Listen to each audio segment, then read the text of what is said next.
ቤተ ክርስቲያን መጥቶ መታዘዝ ጥሩ ነው። የመጣችሁበትም ነው።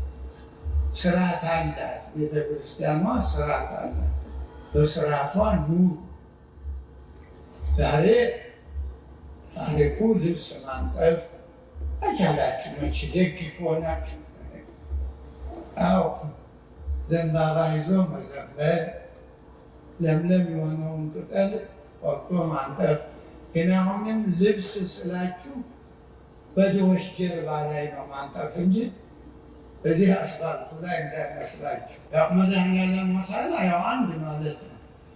የበዓላት በጾም ውስጥ ያለ እሁድ የሆነና እንጂ ያው ሆሳዕና ያው ወይም ደግሞ ከብሉይ እነ ሆሴዕ እነ ኢሳይያስ እነ ኢያሱ ሁሉ መድኃኒት ተብለዋል።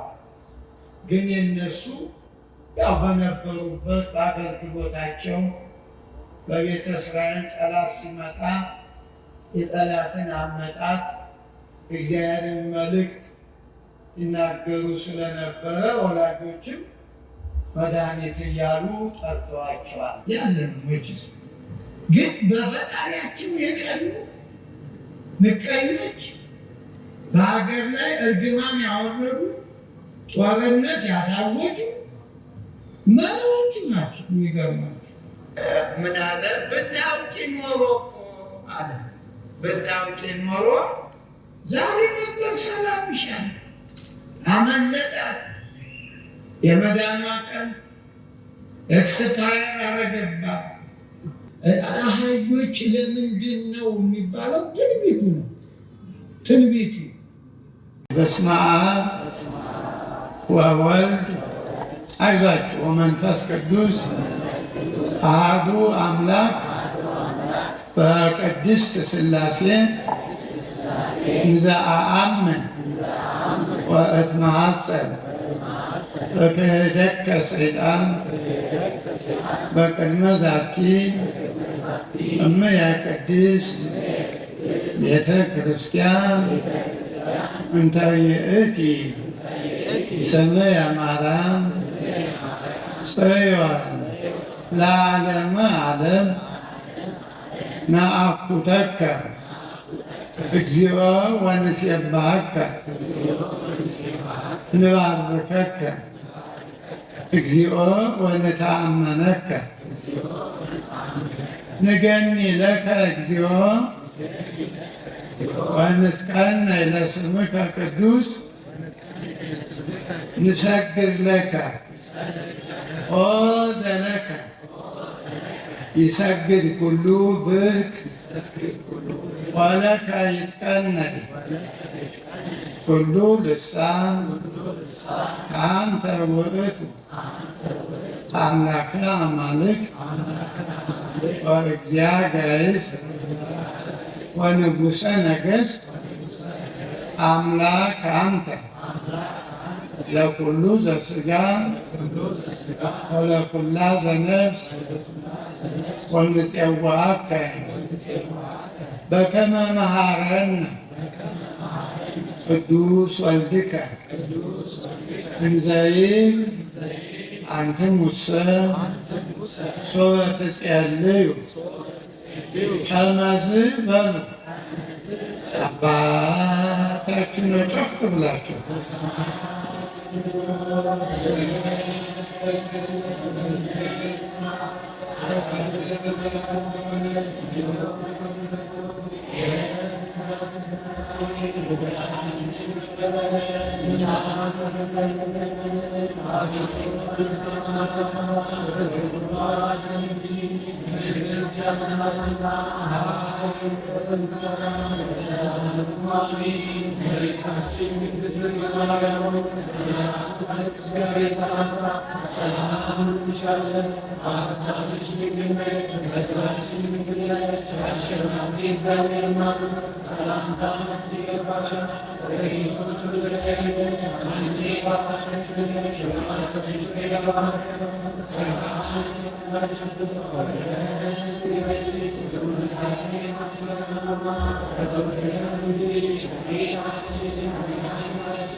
እግዚአብሔር ጉባኤያችንን ይባርክልን።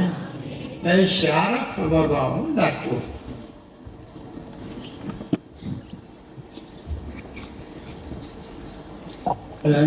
አሁንም ባለጧፎች ግድ የላችሁም፣ አትጎዱም፣ አጥፉት። የመድኃኔዓለም ዕለት ፀሐይ ጨልሞ ኮከብ ረግፎ አሁን እናንተ ምን ብላችሁ ነው? በሉ በአጠገቡ ያላችሁ እፍ በሉ። ቤተ ክርስቲያን መጥቶ መታዘዝ ጥሩ ነው፣ የመጣችሁበትም ነው። ስርዓት አላት ቤተ ክርስቲያኗ፣ ስርዓት አላት። በስርዓቷ ኑሩ። ዛሬ ታሪኩ ልብስ ማንጠፍ አቻላችሁ መቼ ደግ ከሆናችሁ። አዎ ዘንባባ ይዞ መዘመር፣ ለምለም የሆነውን ቅጠል ቆርጦ ማንጠፍ። ግን አሁንም ልብስ ስላችሁ በድሆች ጀርባ ላይ ነው ማንጠፍ እንጂ እዚህ አስፋልቱ ላይ እንዳይመስላችሁ። ሞኞች አትጠፉ። ድሆች ጀርባ ላይ ሌትም ቀንም ፀሐይና ብርድ በሚፈራረቅበት በወገኖቻችን ላይ እንደው መቼም የተረፈውን ነው ሰከንድ አንዱን ነው እና እሱም በዛሬው ቀን ጣል ብታረጉ አቤት እግዚአብሔር እንዴት ደስ ይለው ነበር እንጂ አሁን ጧፍ በእኔ ሞት እንደው ዛሬ አሁን ጧፍ የሚል መጽሐፍ ውስጥ አለ። ሊቃውንቱስ ለምን አትነግሩ? ይኸው ባለው እኮ ነው የሚለው። አንደኛ ጧፍ ግዴላችሁም ተለማመዱ፣ ሰብስቡና ለትንሣኤ ዕለት በድሆች አግድፉበት። አዎ ጧፉን ሰብስባችሁ አሁን ሕፃናት ያለው በዚያ ቅድም ወጣ ብዬ ያልሆነ ልምድ ነው ያለ ወንጌል እየተሰበከ ልመና እየተማሩ ነው ያለ በዚያ እየዞሩ ለምን? አዎ እና እንትኑን ለውጡት፣ ግድ የላችሁም። 7 ጊዜ ቢለወጥ ጳጳስ ቢመጣ እናንተ ካልተለወጣችሁ ምን ለውጥ አለ? አዎ እና ይሄንን አትደጋግሙት። እንግዲህ ማን መጥቶ ይናገራል? ከአንድ ወርቅ የበለጠ ሰባኪ የለም። ዛሬም ያስተማረን በእውነቱ ትንሽ ስሙ ላይ ነው እንጂ ስሙ ብትቀየር በኩረ ምንድን ነው ደመላሽን ደማድረቅ ብንለው አይሻልም? እስኪ ሁላችሁም ሀሳብ ሰጡ። የቱ ይሻላል? ደመላሽ እያላለን ሰው የተፋጀ ደማድረቅ ብትሆን እሺ በቃ ከዛሬ ጀምሮ ዳቦ ሳትጋግር ስሜ ደማድረቅ ተብያለሁ በላቸው ለሰባኪ። አዎ ክርስቶስ እኮ ደም ያደረቀ ደሙን አፈሶ በራሱ ደም ያለምን ደም የሚፈሳቸው ሁሉ ደማቸው ደረቀ በእውነቱ። እና ለሐዋርያ የሚሆን ስም ይሄ ነው፣ ደማድረቅ ነው። ዛሬ የሚፈሰውን ደም የሚያደርቅ ማለት ነው። አሁን እዚያ ማዶ አንድ ወርቅ እንዲያው ምንድን ነው የሆነ ሌላ አዙሪት አለ እዚያ የሚያቃጥሉ አለ። ምን ወጥ ይሰራል? እሱ እንኳ አይከፋም። እሱ በእውነት ጥሩ ነው። ይህማ እንደዚያ ነው። ለነገ ድሆቻችን መድኃኔዓለም ለሞተላቸው እንግዲህ ትምህርቱን በእውነት ተምረናል እኮ። ግን መቼም የእግዚአብሔር ቃል አይጠገብም። ስለዚህ በወጣው መራግብ እንደው አንዱ ስለ ሁሉ ሞተ የሚለውም ጥሩ ርዕስ ነው፣ ስለ ሁላችን ነው። እና እኔም አንድ ርዕስ እሰጣችሁና በእሷ ራሳችሁን እንድታዩ። እኔ አሁን በዓሉ ውስጥ ያለውን ነው። ሆሳዕና መድኃኔዓለም ሆሳዕና ያው አንድ ማለት ነው። የበዓላት በጾሙ ውስጥ ያለ እሁድ የሆነና እንጂ ያው ነው። ሆሳዕና ያው መድኃኔ ዓለም ነው፣ መድኃኒት ማለት ነው። እና በዚህ ዙሪያ ትንሽ እግዚአብሔር የፈቀደውን ያህል እነግራችኋለሁ። ሶበሰ በሉ እስቲ ሶበሰ ተአምሪ ዮም ሰላምኪ ሶበሰ ተአምሪ ዮም ሰላምኪ። በዚህ በግዕዝ ቋንቋ ሶበሰ የሚሉም አሉ። ያው አዋጁ ወዳቂውን ያስነሳል ተነሹን ይጥላል የሚል አዋጅ ስላለ፣ ግን ሶበ ያው ብቻውን አገባብ ስለሆነ ለሊቃውንቱ ነው። ለእናንተማ ያው በፍቹ ነው። እና ብታውቂስ ሰላምሽ ዛሬ ነበረ ነው የሚለው። ሶበሰ ማለት ብታውቂ ብ ማለት ነው። ተአምሪ ብታውቂ ኖሮ ዮም ሰላምኪ ሰላምሽ ዛሬ ነበረ። እንግዲህ እንደው በቅርቡ ዛሬ ነው ሰላማችን ካወቅን ማለት ነው። እና ነገ እንዳትሉ ትናንትም አይደለም። ይችን እኔ ጋር አሁን ያለናትን ጊዜ እንድናውቅባት ነው። ሰዎች ጊዜው ደርሶ ሰላማቸው በትንቢተ ነቢያት ተነግሮ መከራው፣ ጦርነቱ፣ ውጊያው ቆመ ብሎ አባቶቻቸው በትንቢት ተናግረው ቀኑ ሲደርስ በእውነቱ እንደገና ያለ ፕሮግራሙ የሰላም ነበር አመጣጡ። በግድ ጦርነት እንዲታወጅ ያስደረጉት በግድ ያልመጣበትን ዓላማ እና ቃሉን የተናገረው መድኃኔ ዓለም ነው። ስለ ሁሉ የሞተው እኔና እናንተን ያዳነ የዓለም መድኃኒት ነው። ይህን ቃሉን የተናገረው ለምን ተናገረ የሚለውን ያው እንመጣለን ማለት ነው። አንድ ነገር አመክንዮው ሲታወቅ ነው መልእክት የሚኖረው። ግን አሁንም ብታውቁበት የሚለውን ብናውቅበት ይችን ሰዓት እንዳናጣት ነው። ይቺ አሁኗ ሰዓት መተናል። ሰዎችም እኮ ነበሩ አብረው እንደውም እሱ ጋር እና አልተጠቀሙበትም ጊዜውን። ስለዚህ ቁጭ በሉ ሁላችሁ፣ ጊዜው እንዳያመልጣችሁ። ጊዜው ቁሞ አይጠብቅም።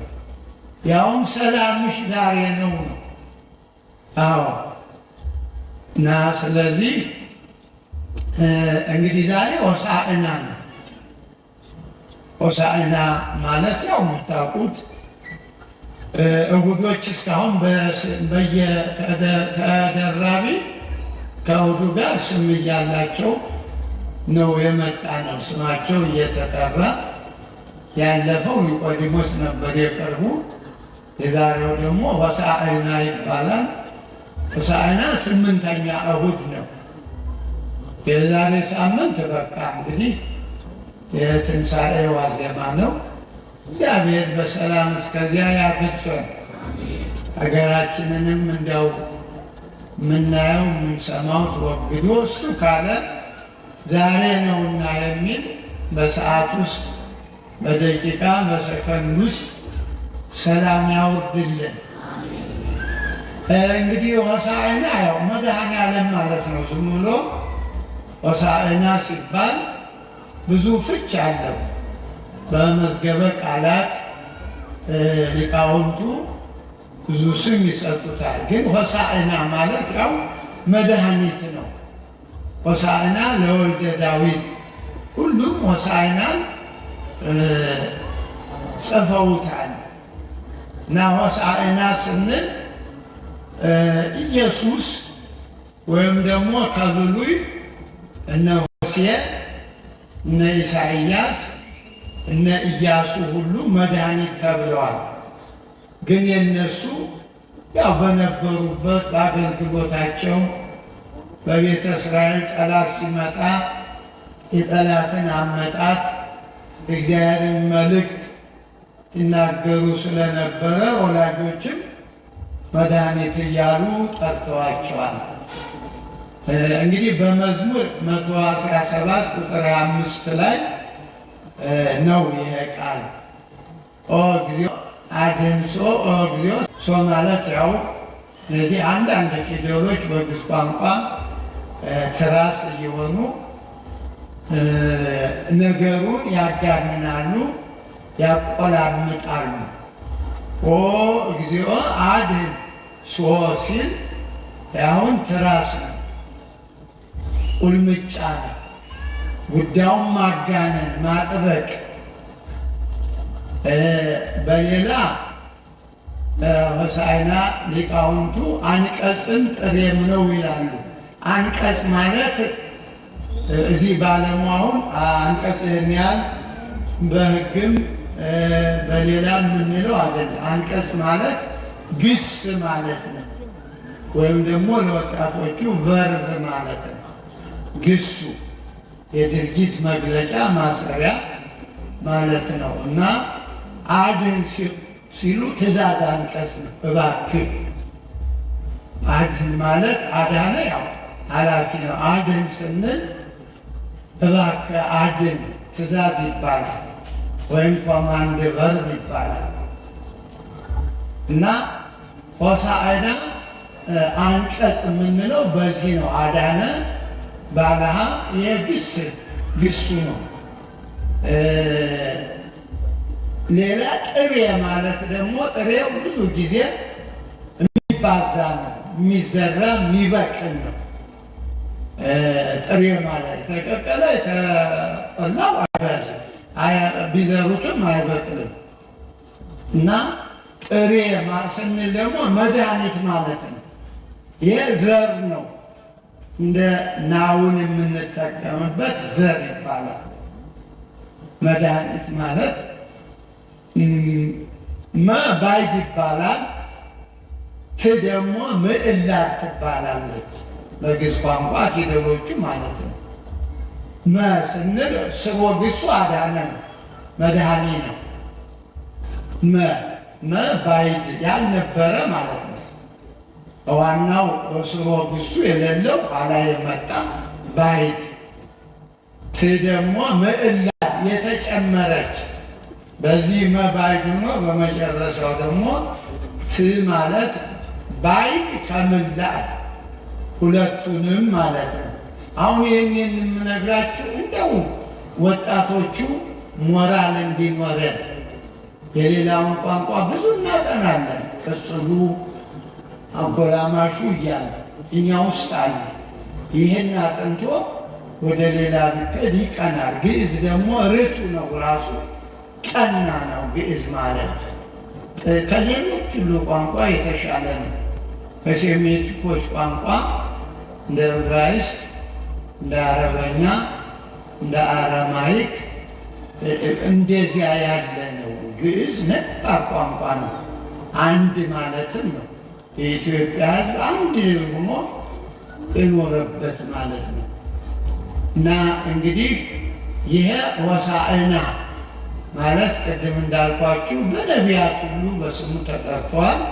ለምሳሌ ሆሴዕ አንድን ብታዩ ያው አዳነ ማለት ነው። ሆሴዕ ማለት በግዕዙ አይደለም፣ በዚያው በእንትኑ ነው። የግዕዙን ጠባይ ነግራቸዋለሁ። በዚህ ደግሞ ሆሳዕና ስንል ዛሬ 8ኛው እሁድ ዘንባባ ይዞ የሚከበር ነገ ጧት በዑደት ወንጌሎች እየተነበቡ እየተዘመረ ምስባክ እየተሰበከ ወንጌላት እየተነበቡ የሚዞር የበዓል ስም ማለት ነው። ከ9 አበይት በዓላትም አንዱ ነው ሆሳዕና። ራሱ ዘንባባው ሆሳዕና ይባላል። ዘንባባው ማለት የበዓሉን ስም ወስዶ ሰሌኑ ዘንባባው ሆሳዕና ይባላል። አዎ እና እንግዲህ የበዓሉ በዚህ መልክ ነው። አሁን ይህን እንግዲህ በወንጌሉ ውስጥ ክርስቶስ ደቀ መዛሙርቱን ፋጌ፣ ቢታንያ የሚባሉ መንደሮች አሉ። ወደ ኢየሩሳሌም ሊደርስ ሲል ሂዱ ወደ ፊታችሁ ሁሩ ሀገረ ዘቀድሜክሙ በፊታችሁ ወዳሉ መንደሮች ወዳለው መንደር ሂዱ ብሎ ለደቀ መዛሙርቱ መመሪያ ትእዛዝ ሰጠ። ሂዳችሁ የታሰሩ አህዮች ማቴዎስ 2 ነው የሚል እናቲቱንም ውርንጫውንም ማለት ነው። ሌሎቹ ማርቆስና ሉቃስ ውርንጫውን ነው የሚሉ። ዮሐንስ ያው አገኘ ነው የሚል በነጠላ አድርጎ እሱ በነጠላ ያድርግ እንጂ ትንቢቱን ይጠቅሳል። በዘካርያስ በአህያና በአህያይቱ ውርንጫ ብሎ በትንቢት የተነገረው ይናገራል። ግን ጽሑፉ ሂዱም አላለ። በነጠላው ዝም ብሎ አህያ አገኘ ተጫነ ነው የሚል። እንግዲህ በዓሉ በጣም ሰፊ ነው። በዚህ በትንሽ ደቂቃ አይደለም። ይሄ ዝም ብሎ ሙሉውን ትምህርት ሲሰጥ ምናልባት የተወሰነውን እንማማር ይሆናል እንጂ በጣም ሰፊ ነው። በዓሉ ደስታ ያለበት አምላካቸውን ያወቁ እግዚአብሔር ፈጣሪ መሆኑን ያወቁ በጣም ለበዓሉ ክብር ሰጥተው ባህላዊ የሆነ ከቀድሞ ጀምሮ የነበረውን በነቢያት በመጻሕፍት የተጻፈውን የደስታ ስሜት የገለጡበት እኩሎች ደግሞ ሰላም የናፈቃቸው የሰላም አምላክ መምጣቱ የተረዱ ሰላም እያሉ የዘመሩበት ቀን ነው።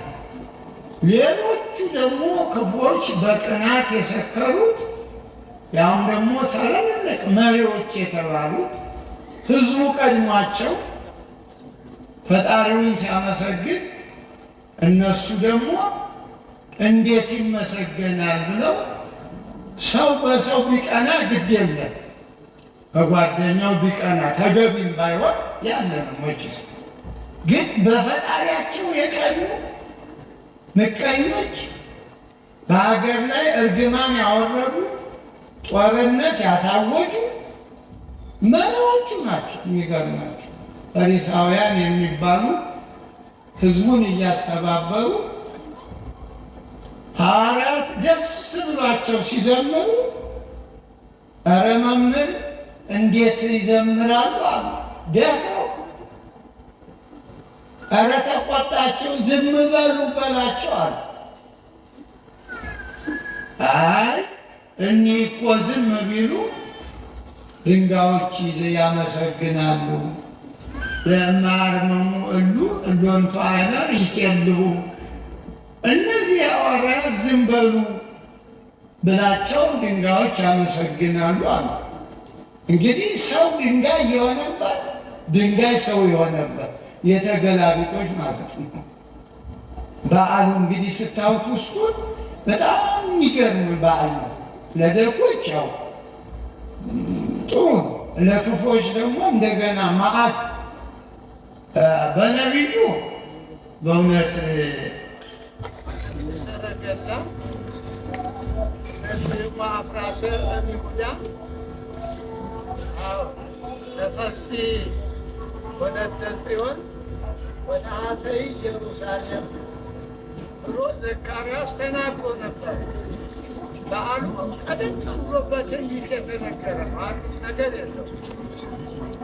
የጽዮን ልጅ ደስ ይበልሽ ኢየሩሳሌም ደስ ይበልሽ ካለ በኋላ ለምንድን ሲለው ንጉሥሽ ይመጣል በአህያና በአህያይቱ ውርንጫ ሆኖ ንጉሥሽ ይመጣል ደስ ይበልሽ ብሎ ተናግሮ ነበር። እንግዲህ ያውቁታል።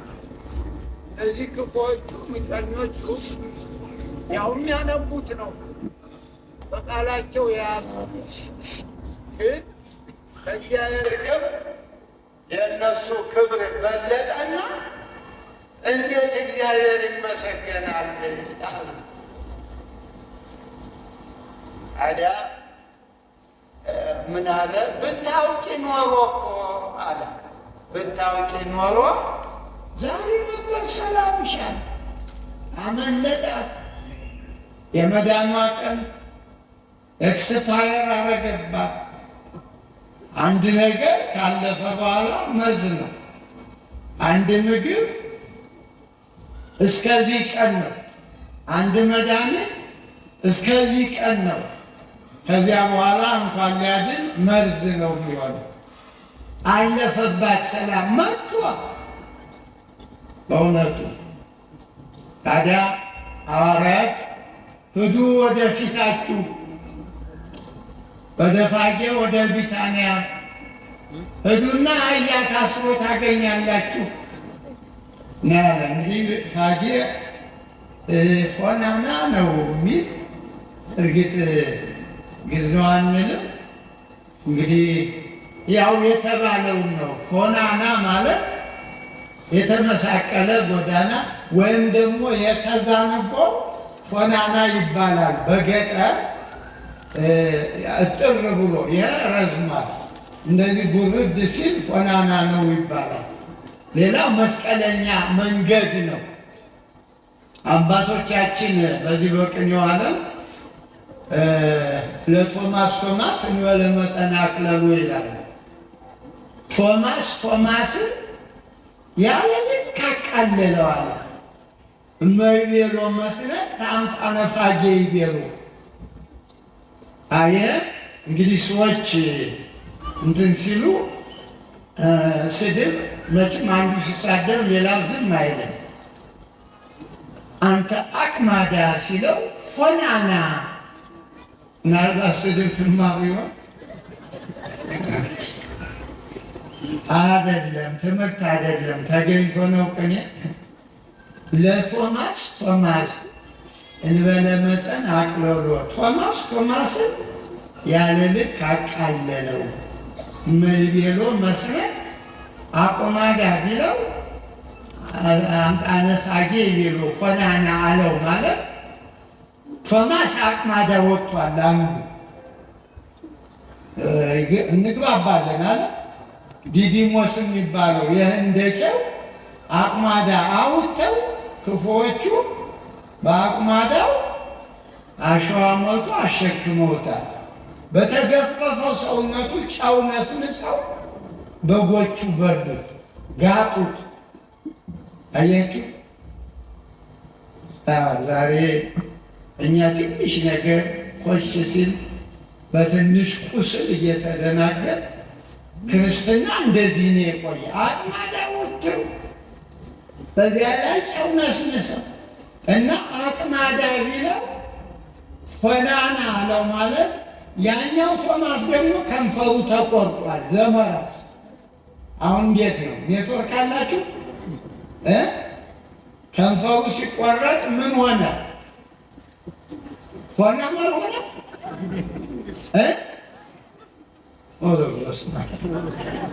እውነትም ስ ሆናና የሚያሰኝ ነገር ነው። እንዲህ ቆይ የከንፈር ሲቆረጥ ምንድን ነው የሚሆነው? ይሄን ለመግለጥ ነው ቅኔው። የቅኔው መልእክት ገድላቸውን ቶማስ እጹብ ግብርከ እግዚአብሔር ሰይፍ እስመ ፈጠርኮ ለቶማስ ዘእንበለ ዕድዋም። የሚገርም እኮ ነው። እግዚአብሔር እጹብ ነው። እግዚአብሔር ሰይፍ ሆይ ስራ ድንቅ ነው አለ። ቶማስን ያለ አፍንጫ ያለ አፍ ከፈጥረዋልና ቅኔ እንደዚህ ነው። እና አሁን መስነቅት አቅማዳ ቢለው ይሄኛው አቅማዳ ወጣ፣ ያኛው ደግሞ ሆናና ማለት ከንፈሩን ተቆረጠ፣ አካሉን ሁሉ ተኮረኮመ ማለት ነው። እናንተ አሁን የገበያው መስነቅት ነው የሚገርማቸው አለ። ሽንኩርቱ ቢመጣ ይገባቸዋል እንጂ የሰው መከራማ ሽንኩርቱ ነው የጋጣቸው አይደል? አዎ ሰው የሚያወራው ክርስቲያን የሚያወራው ያልነበረ ቅድም ስጋውን ብሉ ደሙን ጠጡ እያለ ሽንኩርቱ ጋር ምን አታገለ? ነገ ሲረክስ ትገዛለህ። አዎ በእውነቱ እንደው ቅኔው በጣም ነው እንደው ኩሉ ያአኪ እንዘ ምንድን ነው የሚለው አምደ ወርቅ ኩሉ ያአኪ እንዘ ያአኪ ዘመኑ አባጊዕሁ ለቶማስ ማዕራዊተ ኮኗል። ዘመን ሲከፋ ሁሉ ይከፋል። ሁሉ ያአኪ እንዘ ያአኪ ዘመኑ ቶማስ በጎቹ ጋጡት፣ በጎቹም እንደ ዘመኑ ነው። አባጊዕሁ ለቶማስ ማዕራዊተ ኮኑ በጎቹ ጋጡት። ዛሬ ይሄ ነው ዘመኑ። ሁሉ ከፋ፣ ሰውን ሰው ጋጠው አለ ከፋ። እና ዘመዶች የቢታንያና ፋጌ ነው የሚያመጣው። እንግዲህ ቢታንያ ማለት የድሆች ሰፈር ማለት ነው። ቢታንያ ማለት የድሃ መንደር ማለት ነው። ፋጌ ያው ሆና ነው ሆናና፣ ቤተ ፋጌም ደግሞ የበለስ ቤትም ይባላል። እና አሁን ወደዚያ ደረሱ። ለምን ነው የምትፈቱት ይላችኋል። ጌታቸው በብዙ ይፈልጓቸዋል፣ ጌታውም ይፈልገዋል ይላል በማርቆስ እና በሉቃስ። ጌታቸው ይፈልጋቸዋል በሉ፣ የዚህ ጊዜ ይተዋችኋል። ሄዱ እንደታዘዙት። ሄደው ታስረው አገኙ አህዮችን። ሊፈቱ ሲሉ ለምን ነው ምን ልታረጉት ነው አሏቸው። እግዚአብሔር ቃል መችስ አለ አይ እግዚኦሙ ይፈቅዶሙ። ምንድን ነው ይበቃል ነው ጎበዝ? ምንድን ነው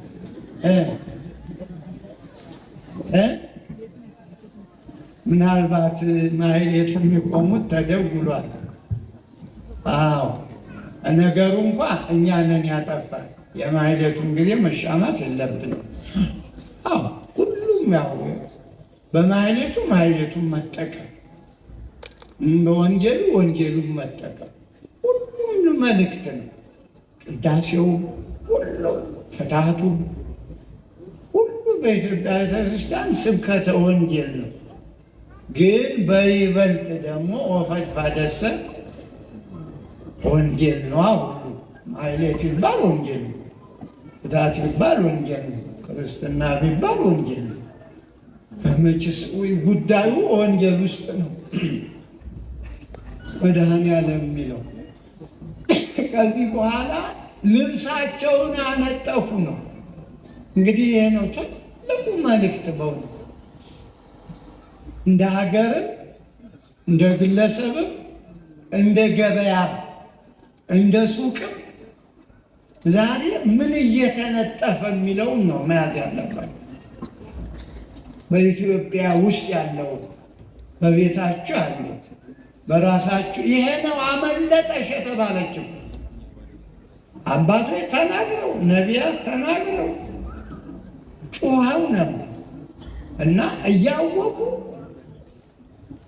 ከእግዚአብሔር የእነሱ ክብር በለጠባቸውና ለመከራ ለሰላም የመጣው መድኃኔዓለም ወዮልሽ ዘመን ይመጣል የምትከበቢበት ጠላቶችሽ አዎ ዙሪያውን ከበው አንቺንም ልጆችሽንም ይፈጨፍጧቸዋል አለ እና ደጎቹ በአህያይቱ ላይ ልብስ አነጠፉ። እንዴት አህያይቱ ብቻ አንተ የተቀመጥክባት አህያ እንዴት መሬት ይነካታል አሉና ልብሳቸውን አነጠፉ። ወይ መታደል በእውነት ዛሬ እኛ ብንሆን በእውነት መች ገባል። አዎ በዓሉ እንደዚህ ያለ የለሰለሰ እግዚአብሔር ለተቀመጠባት አህያ ልብሱን አነጠፉ ይላል። ዛሬ በቤተ ክርስቲያናችን ያነጠፍነው ሾህ በእውነት የዕለተ ዓርቡን መድኃኔዓለም ደሙን ያፈሰሰበትን ምስማር እኮ ነው። ሰላም የለም። ይህን እየሰበክ ይህን እየሰማ እንዲ ምን ነፍቶን ነው ይሆን? በእውነት ብታውቂ ኖሮ እኮ አለ እንዴ ወንጌል መሰበኩ ታዲያ ሰላም ካላመጣ ምን ጥቅም አለው? በእውነቱ ይኸው ጧፍ እንኳ አታብሩ ብዬ በእውነት አሁንም ያበራል። በእውነት ጆሮ አለው የለውም? ይሄ ተረፋ አይሁድ አታጠፋውም አንተዬ፣ ይኸው እዚህ ያለው አጥፋው አትረገም። እና ምን አይነት ጆሮ ነው እንዲህ? ውስጣችሁ እኮ ነው ውስጣችሁ የሚበራ ነገር ውስጣችሁ። ጧፉንም ጥሩ ነው አምጡት እኮ ብያለሁ። አምጡት፣ እዚህ ያስቀምጡት፣ ለገበዙ ስጡት፣ ለሊቀ ዲያቆኑ ስጡት። ለትንሣኤ ሽጣችሁ አጠራቅማችሁ ህዝቡን ከምትለምኑ ጧፉን ሰብስቡት። ህዝቡ ግራ ገብቶታል እንዴ! ሁሉም አምጡ ነው። አምጡ። እዚህ መዝሙረ ዳዊት ላይ ጠቅላላ አምፁ ነው መዝሙሩ። ታውቃላችሁ አይደል? አምፁ ለእግዚአብሔር፣ አምፁ ለእግዚአብሔር፣ አምፁ እንኩ የሚል ነገር የለም እንዴ! እንኩ ልመዱ እንጂ ህዝቡ እኮ አሁን ልንሰጠው ነው የመጣ። ልቡን ይስጠናልቅ። እባካችሁ ልባችሁን ስጡን እንበል። የምትሰጡን የምንለምናችሁ ልባችሁ ይደለም። ሳንቲሙማ ደህኑ እኮ ናችሁ። ባትለመኑ ሳጨክኑ አጣችሁ በዛባችሁ እንጂ የኢትዮጵያ ህዝብ እንዲሁ ስጥ ተብሎ እኮ ትምህርት የሚሰጠው አይደለም። በእውነቱ ከመቀነታቸው እየፈቱ አይደለም። እና እንዲያንዳንድ የት ይሄድ ህዝብ እላለሁ። ሱቅም ሲሄድ ያው አምጡ ነው ያለ ዋጋው፣ አምጡ ነው ሁሉ። ሌላም ሲሄድ አምጡ ነው። እንዲህ ምን ጉድ ነው? ጎበዝ ልብ እንግዛ እንጂ ርኅሩሃን እንሁን። እንደው ቢቻለን አሁን መስጠትም ህዝቡ ግራ ግብት ብሎታል። አዎ እና አሁን ህዝቡ የሚያስፈልገው እንዲሁ የለሰለሰ ነገር እቤቱ ያለውን እሾህ እንዲነቅል። አዎ እኛም ካህናት ሰላም እንዲኖረን በእውነት በቤተ ክርስቲያን ሰላም እንዲኖር መከባበር፣ አዎ ካህናትን ማክበር። እንዴ ሂዱ ፍቷቸው እኮ ነው የተባለ። እንደሆነ ወንጌል ውስጥ ሂዱ ለምኑ የሚላለ ዛሬው በዓል ፍቷቸው ታስረዋል ነው እኮ ያለ። እና ምን አለ ዛሬ ሁሉም ቢፈታ ከእስሩ ከኑሩ ማለት ነው ከወህኒ ቤቱ ያሰረም ሰው ቢሰማ አዎ ፍቷቸው አለ። ህዝቤን ልቀቅ። አዎ የእግዚአብሔር ጥሪ ነው። ምን ጊዜ ህዝቤን ልቀቅ አምልኩኝ ነው። ታዲያ መልሱ እግዚአብሔርንም አላውቅ እስራኤልንም አልለቅም። እንዲህ ያለ ችክ ያለ ፕሮግራም መጨረሻው አያምርም። ፈርዖን መጨረሻው አላማረም አይደለም፣ አላማረም። እባካችሁ ልቀቁት ህዝቡን፣ እባካችሁ ይኑርበት በሀገሩ። እንዴ ፍቱ እያለ ፍቷቸው። እናንተም ለመፈታት ፈቃደኛ ሁኑ። እኒህ እኮ ክፉዎች እግዚአብሔር ፍቱ ሲል እንደገና ታሰሩ እኮ መሪዎቹ። እግዚአብሔር ፍቱ ሲል እንዲህ ለምን አሉ?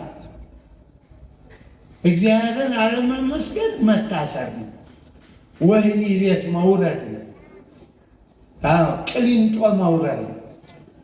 እግዚአብሔርን አለማክበር ማለት ነው። ዛሬ ወንድሙ የእናቱን ልጅ አባቱን እየገደለ እና አሁን እንደው ይሄ ምን እንደው ማአትሉ ሌላ መሬት አለመሰንጠቁ ዘመዶች መሬት ተከፍቶ አለማወጡ ምህረቱ እኮ ነው፣ ቸርነቱ እኮ ነው። እንዴ ድሮ እኮ ሰው ሲዋሽ ድንግጥ ይላል። ድንግጥ ይላል፣ ህሊናው ይወቅሰዋል። ዛሬ ውሸት ገበያ ነው። ሁሉም ካልዋሸ ትልቅ የተባለው ሁሉ ትልቅ ውሸታል። እንዴ ምን ጉድ ነው! ሰው ትልቅ የሚባል በቁመቱ እኮ አይደለም፣ በሀብቱ አይደለም። ትልቅ የሚባለው ሳይዙም አይደለም፣ በሰውነቱ ነው። በሰውነቱ ዛሬ ሰውነት ጠፋ፣ አውሬነት ነግሶ እና ዘመዶች ዛሬ ከስር የምንፈታበት ነው። ፍቱ ብሏል እኮ እኛም ፍቱ ነው ያለ። እሰሩ አላለም፣ ለምኑም አላለም። ፍቱልኝ ባካችሁ አንጡልኝ ነው ያለ። እና እንዴት አድርገን እንፍታ? በእውነት እኛ ታስረን እስረኛ መፍታት አይችል። የታሰረ ሰባኪ የታሰረውን እንዴት ሊያስፈታ ይችላል? አይችልም። ሁላችን እስረኞች ሆነ። በእውነት ምዕመናን ጸልዩ። እውነት ካልተናገር ይችማ ለእንጀራ ብለን እኮ ነው እዚህ ምንጮሃል። ውሻስ የሚጮህ ለእንጀራ አይደል? ሊጸድቅ ነው። ውሻ የሚጮህ ያችን ቁራሽ ባገኝ ብሎ እኮ ነው። እንደዚያ እኮ አልሆነም። ታዲያ መንጋው እንዲህ እየተሰቃየ እውነት መናገር እንዴት ያስፈራል! ውሸት እየተናገሩ እየኖሩ ውሸት እየተናገሩ ይኖራሉ። እውነት ምን አለ እንዴ? ለውሸት አሁን እኮ ጥሩ ነው። አንድ ቀን ደጋግመን እውነት ብናወራ ሁላችን ይደነግጣል። ዛሬ እኮ ውሸት ደግሞ ሁሉም ያለውን ትቶ የሌለውን የሚያወራ እና አባቶችም ካህናትም በእውነቱ የሆሳዕና በዓል ልጆች ንስሐ ልጆች የሚፈቱበት በቤታቸው ያለው ገመድ የሚቆረጥበትም በኑሯቸው የታሰሩት በብዙ መከራ በገበያ የታሰሩት ይዟችሁ እንዴ ያልፋል እኮ በማጉረምረም ምንም አያልፍም እኮ ዝም በማለት ያልፋል። ዝም በሉ ይላል እግዚአብሔር በዚህ በዘጸአት 14 ላይ ዝም በሉ አለ። ዛሬ የምታዩዋቸውን ግብፃውያንን ነገ አታዩዋቸውም አለ። የሚገርም ጥቅስ እኮ ነው በእውነት። ዛሬ የምናየውን ነገ እኮ አናየውም። አይዟቸው ብንጸልይ እኮ ነው። እኛ እኮ መላው ዘዴው እዚህ እያለ የሌለ መላ ሐሜት፣ ጥላቻ፣ ብጥብጥ እየሰበክ አለፈን ቀኑ። የሰላም ቀን አለፈ። እንዴት ይሁን? ጸልዩ ዝም ብላችሁ። አሁን ለፋሲካ ምን ለዶሮ እንቁላል ምን አስጨነቃችሁ እንዴ? ቆንጆ ሽሮ ሰርታችሁ ፈጣሪያችሁን አመስግናችሁ ስጋውን በልታችሁ ደሙን ጠጥታችሁ በዓሉን አክብሩት። እሺ በሉ እስቲ፣ አትጨነቁ። እንዴ በበግ ስጋ፣ በበሬ ስጋ፣ በዶሮ ስጋ የዳነ የለ። እንደው ምች ነው ለክርስትና። የት አባቱ እንቁላል ገደል ይግባ። እንቸገራችሁ። ጤና እኮ ነው። እንደው ጥሬ ባጨራ ሽቋን ሽምብረዋን እሷን በልታችሁ ቆንጆ ውሃ ጠጥታችሁ፣ እርግጥ ውሃውም በገበያ ስለሆነ መሄጃ እኮ ነው ያጣነው። ድሮ እኮ ውሃ ይሸጣል ብሎ የሚያስብ አልነበረም። እውነቴን ነው። እኔ በልጅነት እንደው አህያ ቀንድ ያወጣለት ውሃ የተሸጠለት እንደ ተረት። አህያዋ ግን ቀንድ አላወጣችም። ውሃውማ ምን አይነት ዘመን ነው እናንተ! እና አትጨነቁ፣ ደስ ይበላችሁ እያለ በዓሉ እንዴ! የጽዮን ልጅ የኢትዮጵያ ልጅ ደስ ይበልሽ፣ እግዚአብሔር በአህያ ጀርባ መጣ ለአንቺ ሰላም፣ ከእስራት ተፈታችሁ እያለ እኛ ኢየሩሳሌም ምን ወሰደን? ለኢትዮጵያ ሕዝብ ደስታውን አንናገርም እንዴ? አዎ ምቀኝነቱን መተው አለብን ዘመዶች። ልብሱን አነጠፉት እኮ ነው ልብሱን። ታዲያ ልብስ እንኳ ደህና ባህላችንም ሁሉም ዳሁን ነጭ ለብሷል። ልባችሁን ነው ልባችሁን አንጥፉልኝ እባካችሁ። ልብሳችሁን አይደለም ልባችሁ ይቀደድ ይላል ነቢዩዬ። እና ቁም ነገሩ እባሉ ውስጥ ያለውን ታሪኩን ያዙት፣ ይጠቅማቸዋል። ስትሄዱ አሁን እንደው ከእስር መፈታት የሚለው ቋንቋ ነው። ስንት የታሰሩ ወገኖች አሉ። ይህንን ይህ ቀን እኮ ነው። እጅ ቢታሰር የአእምሮ እስረኛ መሆን እንጂ ምንም እኮ ቁም ነገር የለውም። ግን እኛ ዛሬ ነበር ዛሬ ዮም ዛሬ ነው ይላል። በዕለት ህሪት በተመረጠችው በዛሬ በሆሳዕና ቀን እሰማዓከ፣ በዛሬዋ እሰማሃለሁ። ወበዕለተ መድኃኒት እረዳእከ፣ ዛሬ በመድኃኔዓለም በሆሳዕናው እረዳሃለሁ። እርዳን ነው እኮ የቅድሙ የዳዊት ጩኸት። አድንሶ እርዳ ነው፣ ድረስልን ነው። እና በእውነት ጥሩ ነው ጉባኤው፣ ደስ ይላል። ግን አንዳንዱን ነገር በስርዓት እንኑር። እንግዲህ ሌላ መቼስ ከመቃብር መጥቶ የሚያስተምር እኮ የለም። አባቶ የምንነግራችሁን በሰላም መኖር፣ ጥላቻን ማጥፋት። ዛሬ እኮ ጦርነት ጠፋ እኮ ነው ያለ።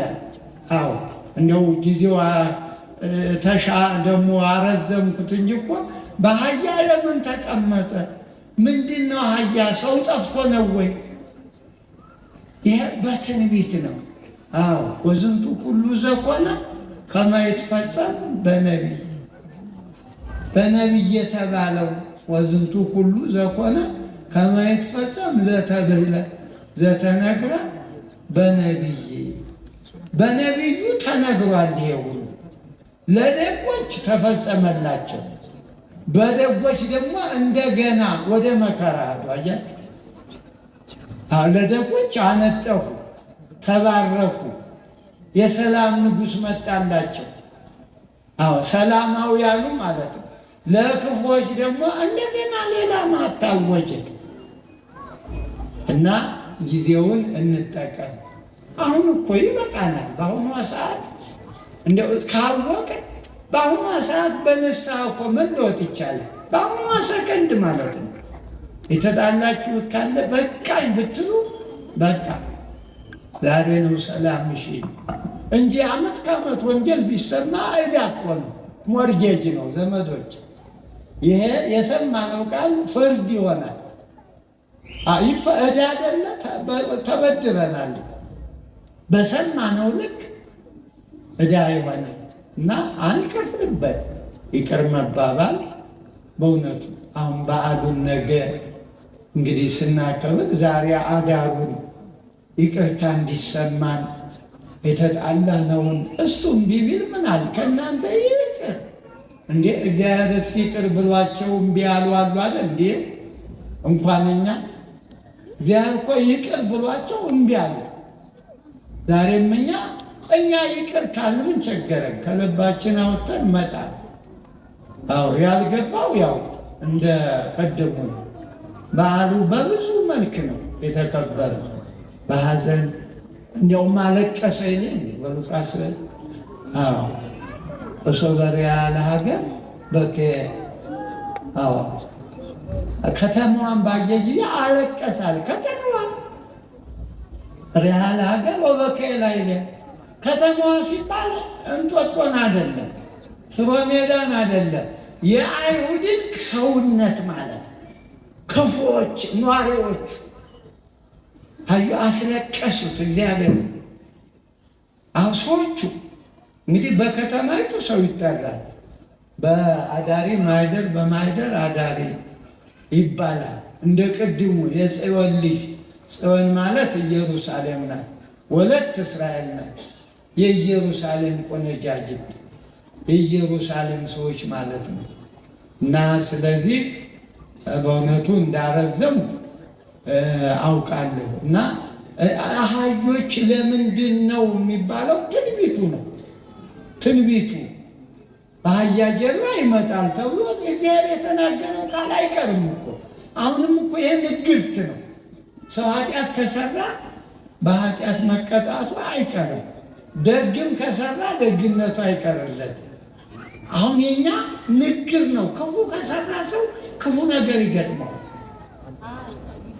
የክፉ ስራችን ውጤት ነው።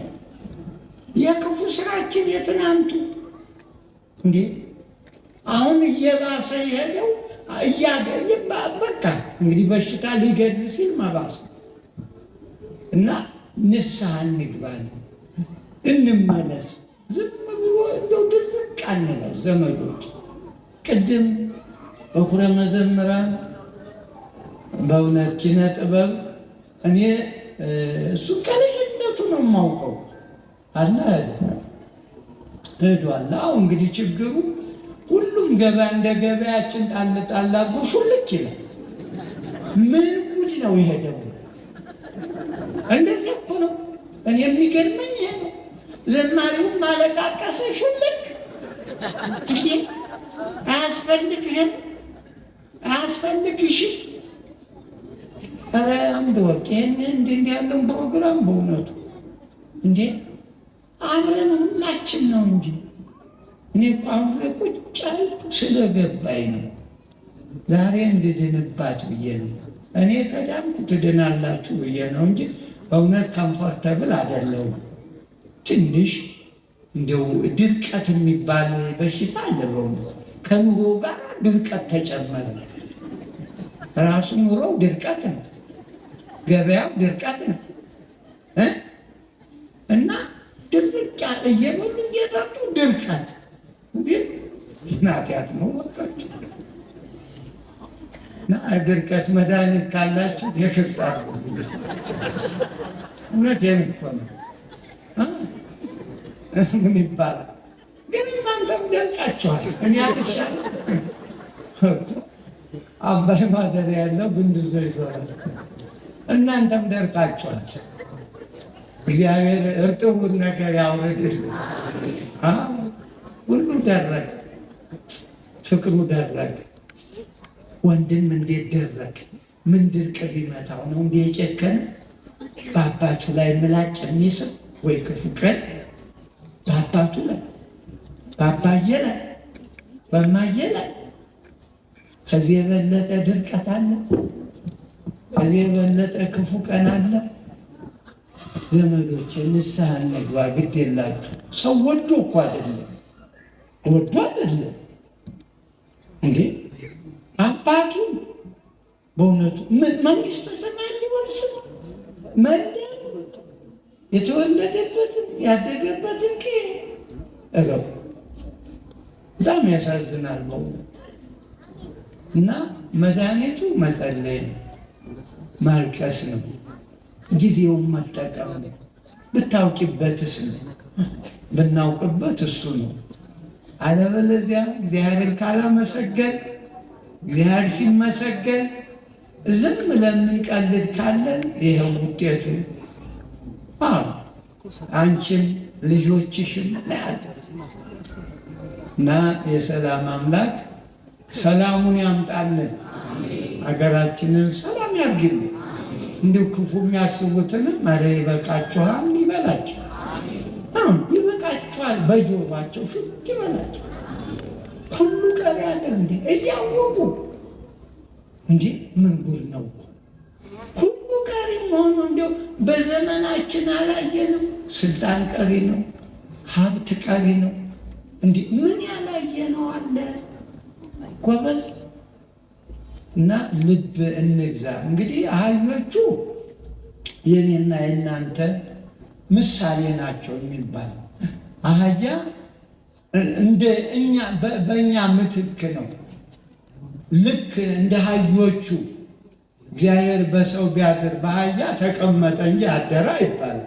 አደራችሁ በአህያ አድረው በሰው ነው የሚያድር።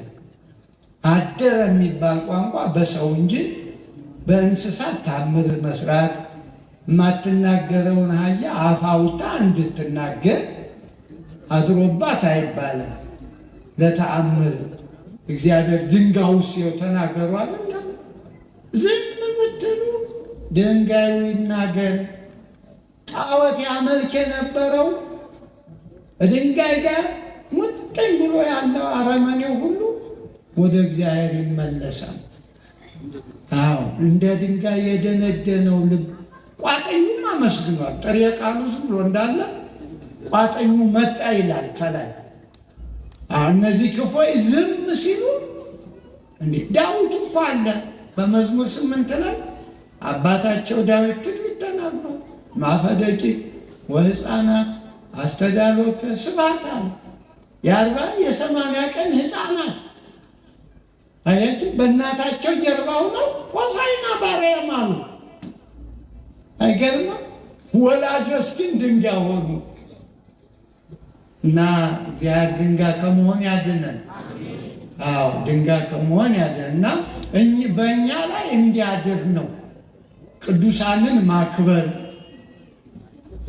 አዎ እንግዲህ ለአህያዋ ምንጣፍ ሲነጠፍ እግዚአብሔር ላደረባቸው እንደ ቅድሙ ለሃይማኖታቸው ሰውነታቸው እንደ ሽንኩርት የሚላጥ እንደ ጎመን የሚቀረደድ ቅዱሳንማ እንዴ! ታዲያ ለነሱማ ምን ተሰፍሮ ሲያልቃል? የክብራቸው ለአህያይቱ እኮ ነው።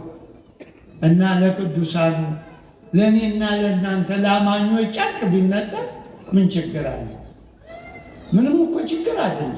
እንደውም ይገባል ነው። አዎ ይገባል ነው። እናት አባትን ማክበር፣ ሽማግሌ ማክበር፣ ካህን ማክበር። አዎ ጉልበትን የምንስም እኮ ያለውን እኮ ነው። መጽሐፍ ውስጥ ያለውን ነው፣ የእኛም አይደለም ያለውን ነው። በቤተ አሁን የነገው ባል በመጽሐፍ አለ፣ በትንቢትም በሐዲስም በመልእክታቱም አለው ልበሱት የተባለው እና ክርስቶስን ለብሰን መድኃኔዓለምን ለብሰን የማያልፈውን ዓለም እንድንወርስ ፈቃዱ ይሁንልን። እንግዲህ ብዙ ምሳሌ ነው። ያን ሁሉ እንግዲህ እኛ መቼም ስንጀምር በትንሹ ነው እንልና ኋላ አለቅም እንላለን። ስንጀምራት ትንሽ ናት ሁሏም ነገር አይደል?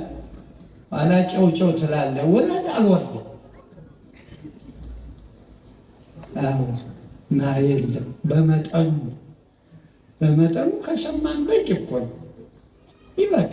በመጠኑ የሆነ ነገር ጥሩ ነው እና የሰማነውን በልቦናችን ያሳድርብን፣ ሀገራችንን ሰላም ያርግልን። እንግዲህ ለትንሣኤው ተዘጋጁ። ቀደም እንዳልኳችሁ የትንሣኤው ዝግጅት ስለ ከብት ስጋ አይደለም፣ ስለ ገበያው አትጨነቁ። ምንም እንዴ እንኳን እንደው በእድሜ ልካቸውን በረሃ ገብተው እንደ እንስሳ ቅጠል እየበሉ ያኛውን ዓለም ለመውረስ ይታገሉ እንዴ? እኛ እኮ አየነው። አይሆንም አለ ታዲያ እንዴ ግድ ነፍሶች ነፍስ ግቢ እና ስለ ገበያው ስለምኑ አታማሩ። ያላመነ ሰው ያማር። እኛ ማዘን ያለብን ከሃይማኖታችን ወጣ ስንል፣ በእምነታችን ፈተና ሲመጣ በእሱ አልቅሱ እንጂ ምን አለ ምን ቀላል እኮ የኢትዮጵያ ችግር። ዝናብ እየጣለ ነው። ጎመን ቢዘራ መጋቢት ጥሩ ነው፣ ግንቦት ከርሞ ምንም ችግር እኮ አይኖርም። የተባረከ ሀገር ነው ኢትዮጵያ። ሌላው ሀገር ከባድ ነው። አንዴ ከተናጋ ያለ መመለስ በጣም ከባድ ነው። በኢትዮጵያ ሰላም ይመጣል። እንጸልይ፣ እንዘን፣ ክፉ አንሁን።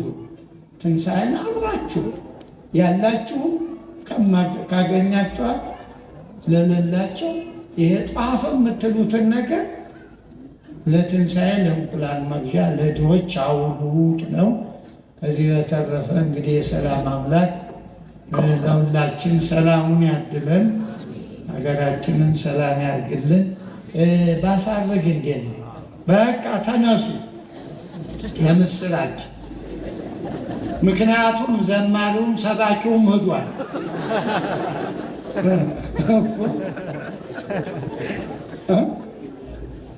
አሉ ያሉትን አይደለም እንዴ ሊያጣሉኝ እኮ ያሉትም አሉ እኔም አለሁ። ግን እንደዚህ ርችስ አሳይተው ሹልክ የሚሉት ምንድን ነው እንዴ? ነውር እኮ ነው። ደይጥኑት እንጂ መዝሙራችሁ ወደ ሰው ጆሮ እንዲደርስ ስብከታችሁ እንትን ተሰበኩ፣ አዳምጡ፣ ደይጥኑ። እንዲህ ህዝብ ከኛ በላይ እኮ ያውቃል እንዴ። እውቀት ቸግሮ መሰለ እንዴ? ከኛ በላይ ታውቃላችሁ። ሁሉም ሊቅ ነው፣ ግን መለወጥ ነው ችግሩ። ደግሞ ዘማሪያን አደራችሁ ከጸሎት በኋላ በደንብ ይዘመራል ተብሏል። ደስ ይበላችሁ። አቤቱ ቅዱስ አምላክ ሆይ ቀኑን ሁሉ ሰላም አውለህ በሰላም ጠብቀህ መዋዕለ ጾሙን በእውነቱ ትልቅ ድል ነው። ለዚህ ቀን መብቃት ትልቅ ድል ነው። ብዙዎች መንገድ ቀርተዋል፣ ብዙዎቹ። እኛ ደግሞ እግዚአብሔር ፈቅዶ እዚህ ደርሰናል። አሁን ደግሞ ከነገ በኋላ የበለጠው የሳምንቱ ጾም ደግሞ የበለጠው በጥሬ የምንጾምበት በተራ ምንጣፍ ወርደን እንዳንጎዳ ሆነን መሬት የምንተኛበት ከምግቡም የምንቀንስበት እንዲያው እራት ከተበላ ልዩ በሽታ ከሌለው በቀር ችግር የለው።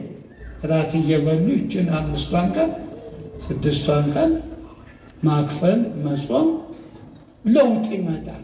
የምንበላውን እናገኛለን። ዛሬ የሚበላ ሳይኖር እንብላ የሚለው ጥሩ አይደለም በእውነቱ። እና ሱባኤውን ሰሙነ ሕማማት በየስልቱ መጽሐፉም ግብረ ሕማማት ይባላል፣ ሳምንቱም ሰሙነ ሕማማት ይባላል። የመከራ የሐዘን የስቃይ ሳምንት ማለት ነው። እና እግዚአብሔር ይህን የሰጠን አምላካችን ምን በእኛ አንደበት ሳይሆን እንዲያው በቅዱሳን በመላእክት አንደበት የተመሰገነ ይሁን። እኛንም እንደነሱ ለማመስገን ለአባቶቻችን እንደ ሐዋርያት እንደ ነቢያት በረከቱን ጸጋውን ያድለን፣ አንደበታችንን ይፍታልን። የእመቤታችን የድንግል ማርያም የመልአኩ የቅዱስ ገብርኤል ረድኤታቸው በረከታቸው ከሁላችን ጋር ይሁን። በአህዮቹ ጀርባ የተቀመጠ መድኃኔዓለም በእኛ ልቡና ይደር። አባታችን በሉ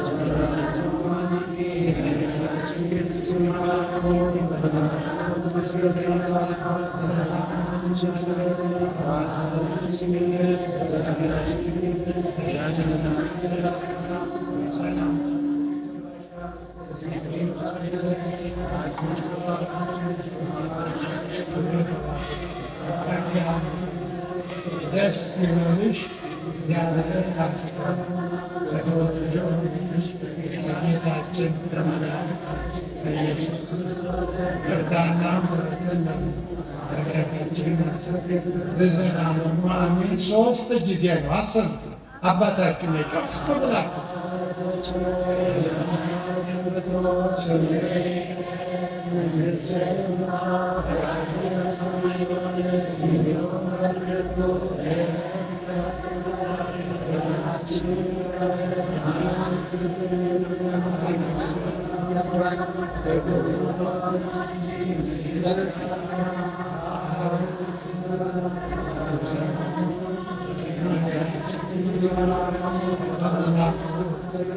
ሰላም በሐሳብሽ በሥጋሽም አሸናፊ እግዚአብሔር ሰላምታ ላንቺ ከሴቶች አንቺ የተባረክሽ አጋርነት ደስ ይበልሽ ከአንቺ ጋር በተወደዱ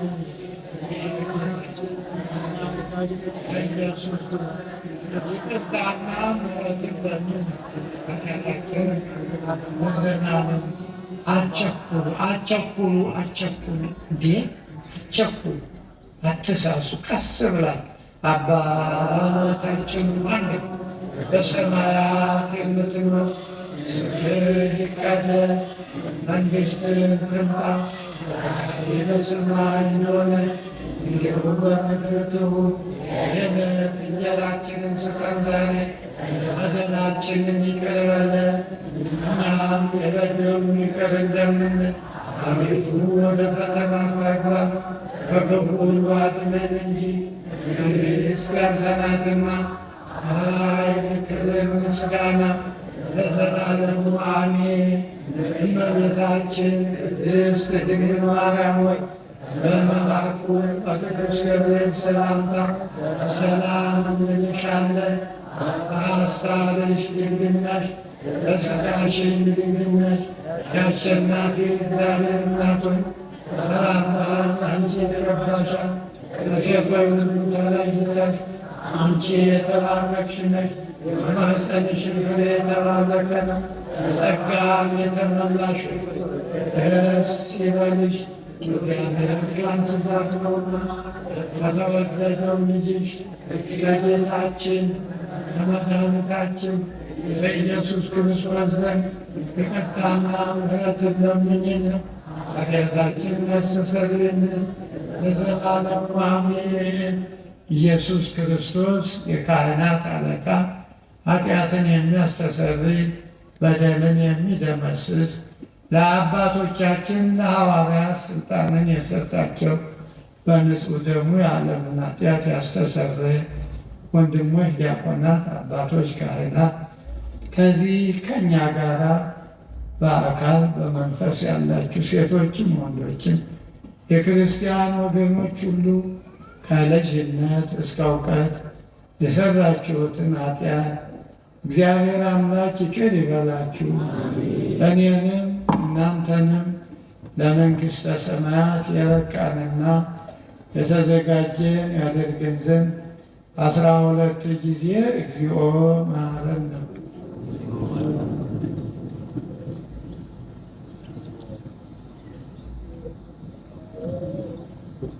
በእንተ እግዝእትነ ማርያም መሐረነ ክርስቶስ